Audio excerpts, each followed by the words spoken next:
హల్లెలూయా, హల్లెలూయా, హల్లెలూయా, హల్లెలూయా. ఎంతమందికి తెలుసు కోతకాల పండుగ అంటే ఏంది? క్యా మతలబ్ హై? చెప్పాలి.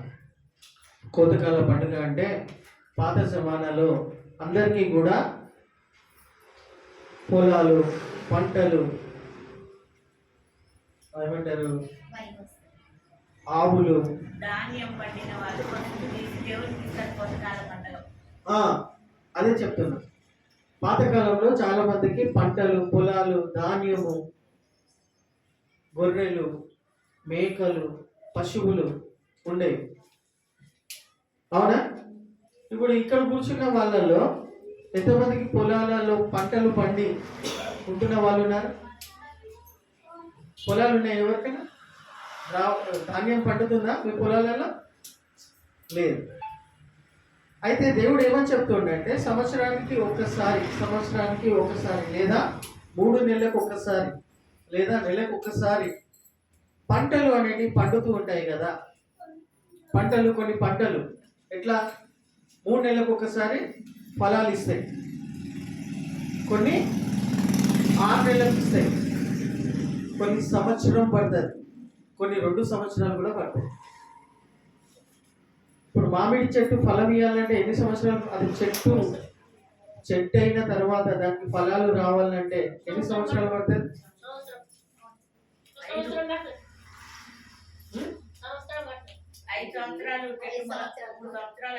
చెట్టు లాగా తయారు కావాలి. మామిడి చెట్టు అయిన తర్వాత సంవత్సరం వస్తుంది. సైమతే అది చెట్టులాగా తయారు కావాలంటే ఎంత టైం పడుతుంది? చెట్టు అయి ఫలాలు ఇవ్వాలి. 3 నుంచి 5 సంవత్సరాలు. కోతకాల పండుగ అంటే ఏందో దేవుని బిడ్డలు మనుషులందరూ కూడా ఏదైనా పని చేస్తే అర్థం ఉండాలి, పర్థం ఉండాలి. అవునా కదా? పర్థం ఉండాలి. కోతకాల పండుగ అనేది మనం ఎందుకు చేసుకుంటాము?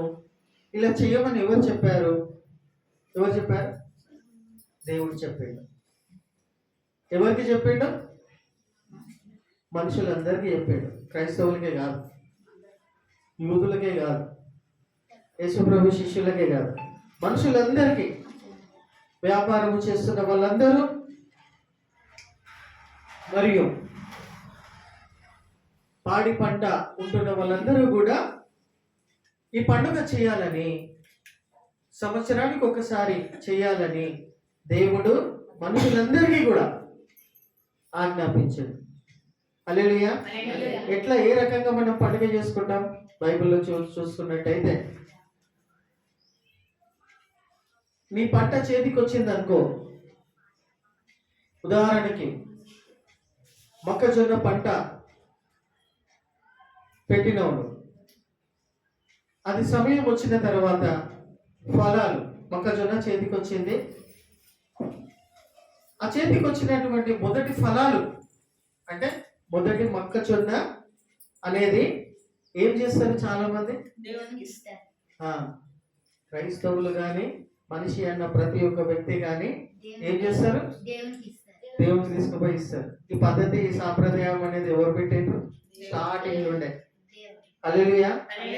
ఆదిలో నుండే, స్టార్టింగ్ నుండే నీ మొదటి పంట, దాని ఫలాలు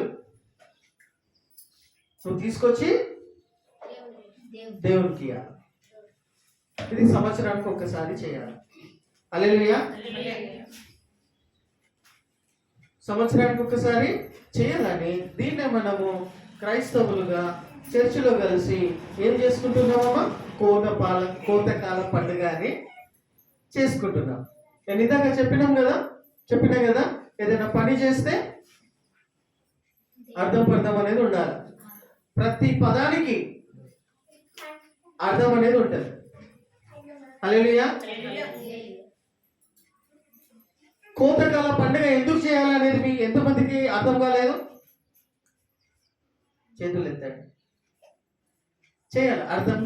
మనం ఏదైనా పని చేస్తే అర్థవంతంగా చేయాలి కదా. దేవుని పిల్లలం కదా, దేవుని నమ్ముకునే పిల్లలం కదా. దేవుని పిల్లలమా కుక్క పిల్లలమా? దేవుని పిల్లలం కాబట్టి ప్రియమైన వారులారా, ఏ పని చేసినా కోతకాల పండగ అనేది ఎందుకు చేసుకుంటున్నాం అనేది, నీ పంటలో, నీ పొలములో, ఇప్పుడు నీకు చాలా మంది ఇక్కడ కూర్చున్న వాళ్ళు 90% వాళ్ళకు పంటలు లేవు, పొలాలు లేవు, ఫలాలు రావు. మళ్ళీ ఎట్లా నీ పంటను తీసుకొచ్చి దేవుని మందిరానికి సమర్పిస్తావు? నీ మొదటి ఫలము, ఫస్ట్ ఫ్రూట్స్ అనేటి ఫలాలు ఎట్లా తీసుకొస్తావు? అందరు కూడా ఉద్యోగాలు చేస్తున్నారు, అందరు కూడా జీతాలు వస్తున్నాయి, కొంతమంది వ్యాపారాలు చేస్తున్నారు, వ్యాపారాలలో లాభాలు పొందుకుంటున్నారు. మా దగ్గర పొలాలు లేవు, పంట లేదు, ఫలాలు లేవు కాబట్టి ప్రభువు మేము ఇయ్యలేమని అంటామా? అనొచ్చా? అనలేదు, అనలేదు. మళ్ళీ ఎట్లా మనము ప్రియమైన వారు కోతకాల పండుగ అనేది మనం చేసుకుంటున్నాము కాబట్టి దేవుడు ఏమని మనుషులందరికీ కూడా ఆజ్ఞాపిస్తున్నాడంటే, నీ మొదటి శాలరీస్ లో, నీ మొదటి జీతములో, లేకపోతే నీ వ్యాపారంలో వచ్చిన లాభాలలో అది మొదటిగా నువ్వు తీసుకొచ్చి దేవునికి హల్లెలూయా. దాన్నే కోతకాల పండుగ అంటారు. హల్లెలూయా. అర్థమవుతుందా? చాలా మంది క్రైస్తవులు, దేవుని నమ్మిన బిడ్డలు ఏం చేస్తారంటే, ప్రభువా నాకు మంచి ఉద్యోగం వచ్చిందంటే, మంచి జాబ్ వచ్చిందంటే, మంచి సాలరీ, మంచి జీతం వచ్చిందంటే, మొదటి జీతం నీకే ఇచ్చేస్తా ప్రభువా అంటారు అని మొక్కుకుంటారు, మొక్కుబడి చేసుకుంటారు. తప్పేం లేదు. హల్లెలూయా. మొదటి జీతము మీ మందిరానికి ఇస్తాను ప్రభా, చర్చిలో నేను ఇస్తానని మొక్కుబడి చేసుకుంటారు. దాన్నే ఇంకొక రకంగా అర్థం చేసుకోవాలంటే, నీ మొదటి పంట యొక్క ఫలాలు మొదటిగా నువ్వు దేవునికి ఇస్తున్నావు. హల్లెలూయా. ఇది దేవుడు మీ నుండి ఆశిస్తున్నాడు, ఇలా చేయమని ప్రతి మనిషికి చెప్తున్నాడు. హల్లెలూయా. క్రైస్తవులకే కాదు, ప్రతి మనిషికి కూడా చెప్తూ ఉన్నాడు. మనిషి అన్న ప్రతి వ్యక్తికి చెప్తున్నాడు. అందుకోసమే చాలా మంది కూడా 90% వాళ్ళు కూడా ఫస్ట్ పంట, ఫస్ట్ జీతం, ఫస్ట్ వ్యాపారంలో వచ్చే లాభాలు తీసుకెళ్లి దేవుని మందిరంలో, ఇదిగో అయ్యా నేను ఉద్యోగం వచ్చింది, నాకు నా మొదటి శాలరీ అనేది దేవుని మందిరానికి నేను ఇస్తున్నా, దేవునికి ఇస్తున్నా, అంతే. రెండవది, నా వ్యాపారంలో నాకు లాభం కలిగింది కాబట్టి ఈ మొదటి లాభం అనేది నేను దేవునికి ఇస్తున్నా అనేదాన్ని కోతకాల పండుగ అని ఒక రకంగా చెప్పుకోవచ్చు. హల్లెలూయా. హల్లెలూయా. ఇక్కడ మనం కీర్తన గ్రంథంలో ఏమని చదివినాము ఒకసారి చదవండి. కీర్తనలు 65:9 నుండి 11 వచనాలలో చదవండి. చూడండి, దేవుని వాక్యము, దేవుని వాక్యం అంటే దేవుని మాట. హల్లెలూయా. నీకు దేవుని మీద విశ్వాసము, నమ్మకము ఒక వ్యక్తికి ఎప్పుడు కలుగుతుంది? దేవుడు ఉన్నాడు, నన్ను సృష్టించిన దేవుడు ఉన్నాడు, నేను నా అంతల నేను ఊడిపడలేదు, నేను నా అంతల నేను ఈ భూమి మీదకి రాలేదు, నన్ను తయారు చేసినటువంటి దేవుడు ఒకడు ఉన్నాడు. హల్లెలూయా. అనేటువంటి వాళ్ళందరికీ కూడా ఏమని చెప్తూ ఉన్నాను ఇక్కడ నేను, దేవుడు అనేటువంటి దేవుడు ఉన్నాడు, దేవుడు నన్ను సృష్టించినాడు కాబట్టి నా సృష్టికర్త అయినటువంటి దేవుడు ఈ పనులు చేయమని చెప్తూ ఉన్నాడని. హల్లెలూయా. హల్లెలూయా. అర్థమవుతుందా? కాబట్టి ఇక్కడ ఏమని రాయబడి ఉంటూ ఉన్నది? దేవుని వాక్యము, దేవుని మాట. దేవుని మీద నీకు విశ్వాసం కలగాలంటే, ఒక వ్యక్తికి దేవుని మీద విశ్వాసం కలగాలంటే ఏం చేయాలమ్మా? ఎట్లా కలుగుతుంది చెప్పాలా? అందరు ఇక్కడే ఉన్నారా? దేవుని వాక్యమును ఈ విధంగా దేవుని వాక్యం చెప్తున్నది అని అంటే, దేవుని మాట. ఇప్పటి వరకు మీరు సోమవారం నుండి శనివారం వరకు, గత సోమవారం నుండి ఇప్పటి వరకు ఇంటిలో కూర్చుంటూ, ఉద్యోగాలు చేసుకుంటూ, వ్యాపారాలు చేసుకుంటూ ఎంతో మందితో మాట్లాడుకుంటూ వస్తున్నాం, ఏమేమో వినుకుంటూ వస్తున్నాం. ఖాళీగా కూర్చుంటాం మనం, ఏ పని పాట చేయకుండా మన నోరు మాత్రం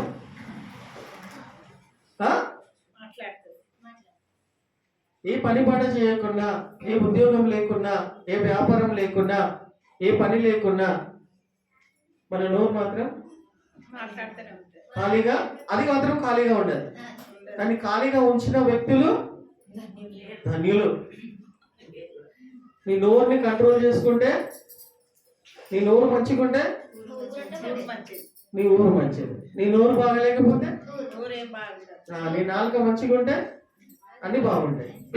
ఏం చెప్తున్నా, ఇప్పటి వరకు సోమవారం నుండి శనివారం వరకు ఈ రోజు వరకు ఏమేమైతే ఇనుకుంటూ వచ్చిండ్రో, ఆ వినడం వలన, ఆ మాట్లాడుకుంటూ రావడం వలన మీకు ఇప్పుడు ఏం కలిగినది, ఏం పొందుకొని ఉన్నారు, మీ లోపల ఏమున్నారు, ఏమేమున్నాయి? ఏం లేదు. ఏం లేదు. మందిరానికి వచ్చినాకనే మనం ఉన్నది. ఏం లేవా? మళ్ళీ ఎందుకు మాట్లాడినావు వారం రోజులు దినమంతా? ఏం లేదు. నిర్మచ్చి పండుకున్నా.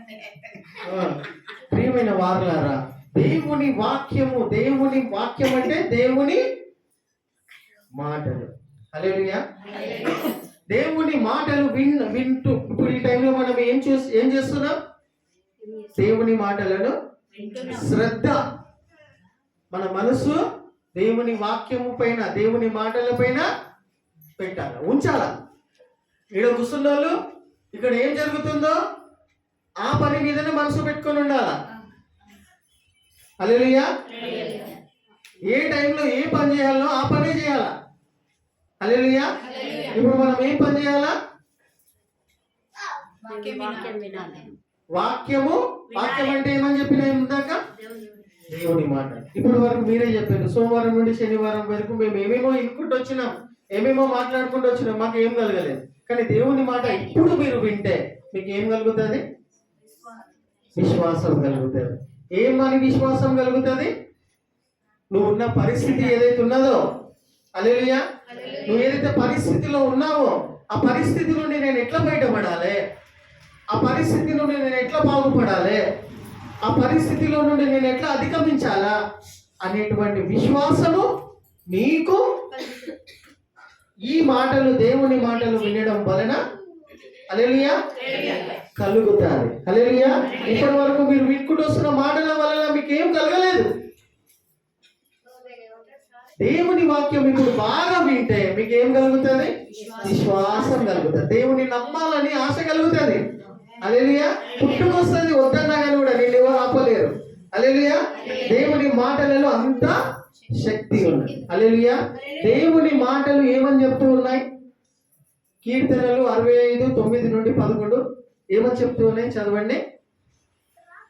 కొన్ని నిమిషాలే దేవుని మాటలను మనము వింటాము కాబట్టి మీ మనస్సు ఎక్కడ ఉంటుంది? మనస్సు, మైండ్, దిమాగ్ इधर रहता, हृदय किधर रहता? इधर रहता. हार्ट, दिल का टुकड़ा, कलेजा, గుండెకాయ. మీ మనస్సు, మీ హృదయము కొన్ని నిమిషాలు దేవుని వాక్యంను వినడానికి మీ అంతలో మీరే ప్రయత్నం చేయాలి. హల్లెలూయా. కొన్ని నిమిషాలు విందామా దేవుని మాటలు? దేవుని మాటలు వింటే ఏం కలుగుతుంది? నమ్మకము, విశ్వాసం కలుగుతుంది. ఆ విశ్వాసంతో నువ్వు ఏం చేస్తావు? ఆవగింజంత విశ్వాసం నీకు కలుగుతుంది. ఆవగింజను చూసిండ్రా ఎప్పుడైనా? ఎంత ఉంటుంది అది? అన్ని విత్తనాలలో ఆవగింజ ఎంత ఉంటుందా? గుమ్మడికాయ ఎంత ఉంటుందా? చిత్తరైతే कैसा रहता? लंबा रहता, चौड़ा रहता, गिड्डा रहता, कैसा रहता? कैसा रहता? పొడుగుంటదా, అడ్డంగా ఉంటదా, వంకరగా ఉంటదా? రౌండ్గా ఉంటది. చిన్నగా ఉంటది, రౌండ్గా ఉంటది. కానీ దాన్ని భూమిలో పెడితే ఎంత పెద్ద చెట్టు తయారవుతుందా? హల్లెలూయా. అంత విశ్వాసము నీకు వాక్యము, దేవుని మాటలు వినడం వలన నీకు కలిగితే యేసు ప్రభువు దగ్గర ఒక మాట చెప్తాడు తెలుసా మీకు? హల్లెలూయా. ఏమని చెప్తాడంటే, మీకు ఇక్కడ కూర్చున్న మీ అందరికీ కూడా ఆవ గింజ ఎంత ఉంటుందని చెప్పిండ్రు? గిందే ఉంటుంది అన్నారు. అన్ని గింజలలో, అన్ని విత్తనాలలో చిన్నది. యేసు ప్రభు దాని గురించే మాట్లాడుతాడు, చిన్నోళ్ళ గురించే మాట్లాడతాడు ఆయన. హల్లెలూయా. పడేసిన వాళ్ళ గురించే మాట్లాడతాడు ఆయన. దారి తప్పిపోయిన వాళ్ళే కావాలి ఆయనకు. మంచోళ్ళు ఆయనకు అవసరమే లేదు.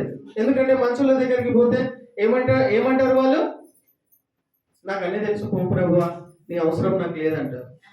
అందుకోసం యేసు ప్రభు ఎవరి కోసం వచ్చిండు? మీరందరూ తప్పిపోయిన గొర్రెలా లేకపోతే మంచిగుండారా? మనమందరం కూడా తప్పిపోయినటువంటి వాళ్ళం కాబట్టి యేసు ప్రభు చిన్న చిన్న వాటిని చిన్న చిన్న వాళ్ళను పట్టించుకుంటాడు. హల్లెలూయా. ఆవగింజ ఎంత ఉంటుంది? ఇంతే ఉంటది. అంత విశ్వాసము నీకుంటే, హల్లెలూయా, వాక్యము వింటే ఏం కలుగుతుందంట? విశ్వాసం కలుగుతుందంట. ఆ విశ్వాసము ఆవగింజంత ఉంటే నువ్వు ఏం చేయగలుగుతావు అంట తెలుసా? హల్లెలూయా, హల్లెలూయా. ఆ వాక్యం చదవండి.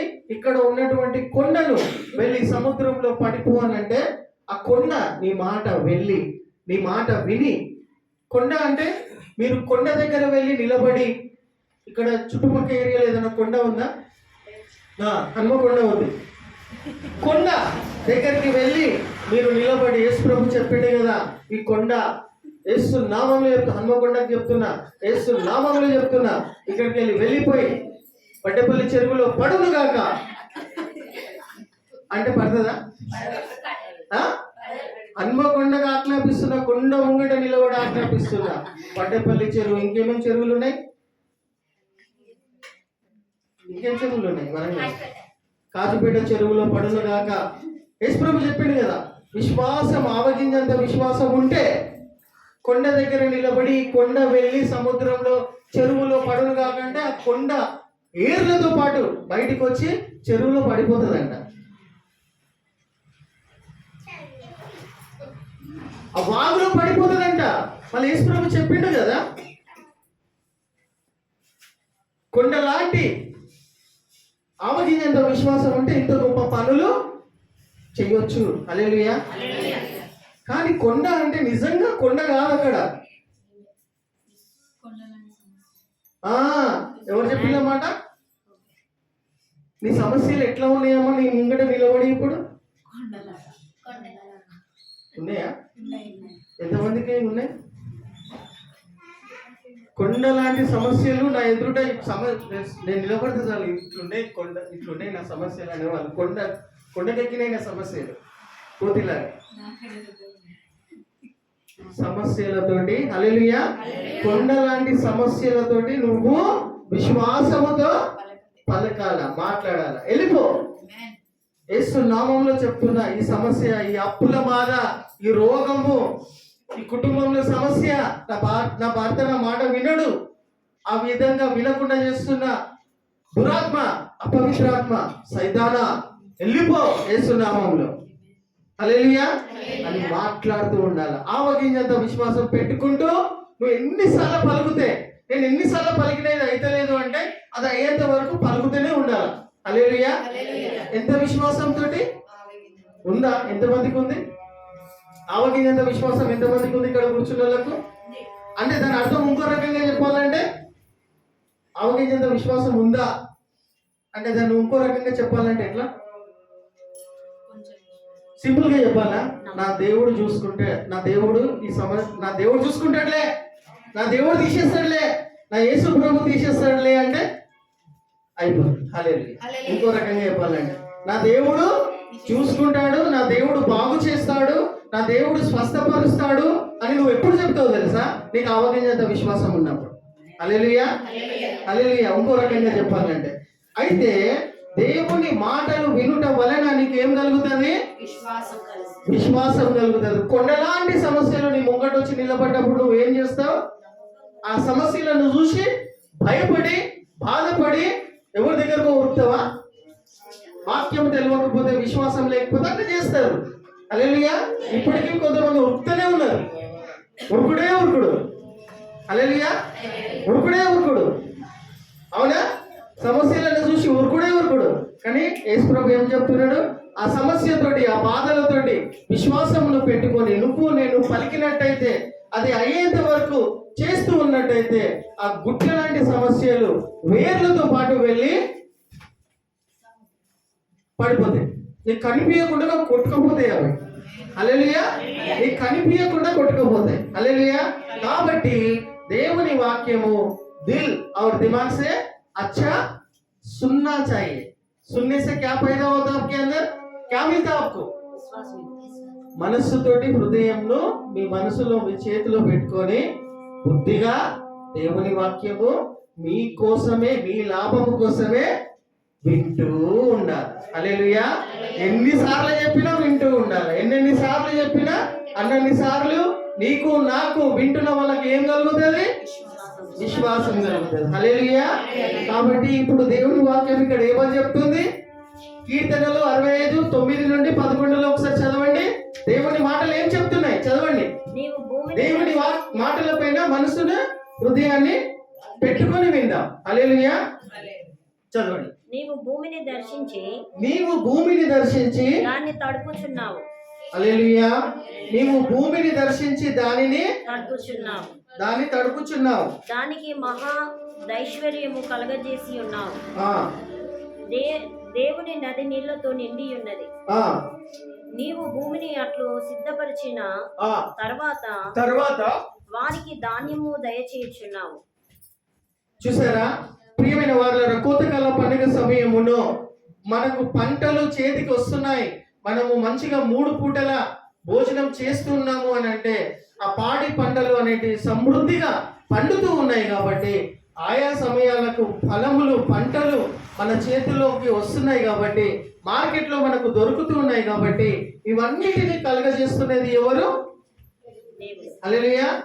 ఇప్పుడు ఒక రైతు ఒక విత్తనము భూమిలో నాటిన తర్వాత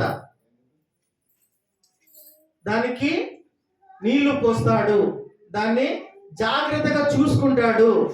ఆ భూమిలో ఉన్నటువంటి ఆ యొక్క విత్తనము దాన్ని మొలకలుగా కలగాలంటే, అది ఎదగాలంటే నువ్వు నేను ఆ యొక్క రైతు ఏం చేస్తూ ఉన్నాడు? కేవలం తీసుకెళ్ళి పంటలో ఆ భూమిలో విత్తనం నాటుతున్నాడు. హల్లెలూయా. కానీ దాన్ని వృద్ధి కలగజేసేది, దాన్ని ఎదిగించేది, దానికి ఏమంటారు ఫలములు వచ్చే విధంగా చేసేది ఎవరు? దేవుడు. హల్లెలూయా. మన పని ఏమున్నది? ఖాళీ మొలకలను విత్తనాలను నాటడమే, నాటి ఫలములు వచ్చేంత వరకు ఎదురు చూడడమే. అంతేనా? ఇంకేమైనా చేస్తామా? భూమి లోపలికి వెళ్ళి ఇది తొందరగా బయటికి రావాలి, తొందరగా ఫలాలు ఇవ్వాలని ఏమైనా చేస్తే అవుతుందా? అది దేవుడు ఇవ్వాల్సిన టైంలోనే ఇస్తాడు. హల్లెలూయా. నువ్వు కూడా చేస్తున్న ప్రార్థనలకు, హల్లెలూయా, నువ్వు కూడా అడుగుతున్నట్టు కన్నీళ్లతో చేస్తున్న ప్రార్థనలకు ఇవ్వాల్సిన టైంలలో రావాల్సినటువంటి ఆశీర్వాదాలు నీకు లభిస్తాయి. హల్లెలూయా. అప్పటి వరకు నువ్వు ఎట్లుండాలా? నేను ఎట్లుండాలా? దేవుని బలిష్టమైనటువంటి చేతి కింద ఎట్లుండాలా? దేవుని మందిరంలో ఎట్లుండాలా? దీనులుగా ఉండాలి. హల్లెలూయా. దీనులుగా ఉండాలా, సైలెంట్ గా ఉండాలా. హల్లెలూయా. ప్రియమైన వారులారా, ఇక్కడ ఏమని రాయబడి ఉంటూ ఉన్నదంటే ఈ కోతకాల సమయంలో చూడండి, చదవండి, ఇంకొకసారి చదవండి ఈ యొక్క వాక్యంను చూడండి. నీవు భూమిని దర్శించి చూడండి, అందులో ఉన్నటువంటి ప్రతిఫలమును, అందులో ఉన్నటువంటి ఫలములను నువ్వు నేను తీసుకొచ్చి ఏం చేయాలని చెప్తున్నాడు దేవుడు? హల్లెలూయా. మీకు వచ్చినటువంటి ఈ వాక్యంను ఇంకో రకంగా మనం అర్థం చేసుకోవాలి అంటే, మనకు ఫలములు దొరుకుతున్నాయి, చేతి పంట మన చేతికి వస్తూ ఉన్నదంటే, చేను పంట మన చేతికి వస్తున్నదంటే ఆ పంటను తీసుకొచ్చి మనం దేవునికి సమర్పించాలని దేవుని యొక్క వాక్యము మనకు హెచ్చరిస్తూ ఉన్నారు. హల్లెలూయా. అయితే మనం ఇందాక చెప్పుకున్నట్టుగా ఈ సమయాలలో, ఈ దినాలలో పొలాలు పంటలు అనేది మనకు లేవు. కాబట్టి మన వృత్తిలో, మన సాలరీస్లలో, మన ఏమంటారు దాన్ని? హల్లెలూయా. మన వ్యాపారంలో మొదటి పంట, మొదటి సాలరీ, మొదటి ఫలములు అనేటి దేవుని మందిరానికి నువ్వు తీసుకెళ్ళి ఇవ్వాలనేది దేవుడు నీ ద్వారా నా ద్వారా కోరుకొనిచున్నాడు. హల్లెలూయా. దాన్ని కోతకాల పండుగ అని ఒక రకంగా చెప్పొచ్చు. చూడండి దేవుడు ఏ విధంగా కోరుకుంటున్నాడు అనేది సామెతలు 3వ అధ్యాయము 9-10 వచనాలు త్వరగా చదవండి. మనం 10 నిమిషాల లోపల ముగించుకోవాలి. నాకు 20 నిమిషాల క్రితము వాక్యము చెప్పమని అమ్మగారు పర్మిషన్ ఇచ్చారు. నేను 20 నిమిషాలు తీసుకున్నాను, ఇంకా 10 నిమిషాలలో ముగించేసుకుందాం. హల్లెలూయా. సామెతలు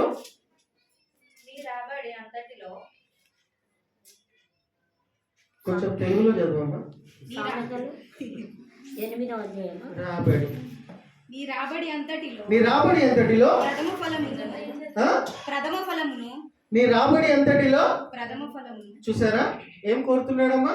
నీ రాబడి అంతటిలో ప్రథమ ఫలములను నీ ఆస్తిలో నీ ఆస్తిలో భాగము